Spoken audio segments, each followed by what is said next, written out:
Hello everyone, welcome back to another new video, and today I will be showing you how to stop 3 passed pawns with 1 rook.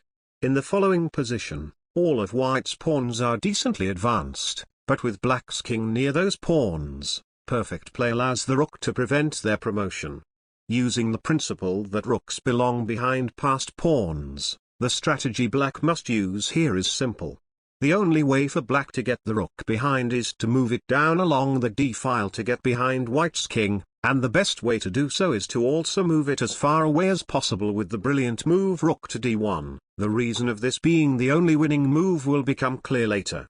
Since f6 or g7 will be met by rook to g1 check and king to f6, winning most of the pawns, only requiring elementary awareness against stalemate, white advances the h-pawn. And now black must make a key move. Rook to g1 check is tempting, but after king to h6, king to f6 is met by king to h7 and black cannot take the g or the h pawn, while king takes f5 allows g7 when black is the one that must force the draw.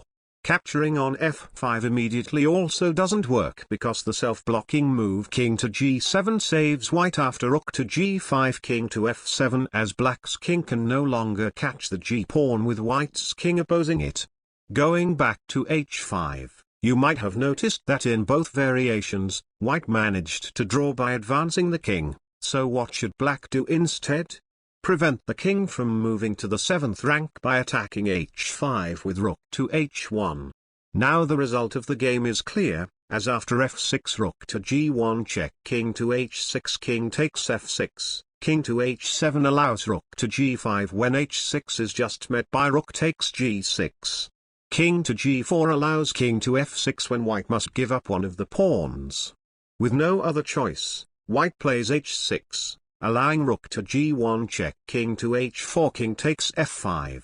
Now you can see why moving the rook as far as possible is necessary to win, because if the rook was on g2, white can draw with h7 rook to h2 check king to g3, when the rook is attacked, giving black no time to take on g6, but wait, that's actually forced for black to not lose due to the threat of g7.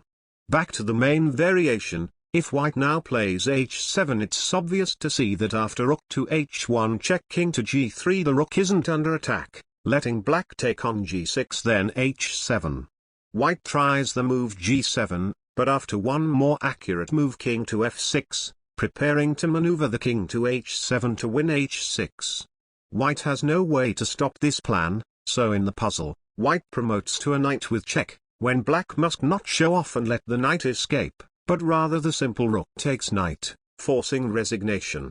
If you want to see more chess studies like this be sure to like and subscribe for more, and I will see you all in my next video. Goodbye.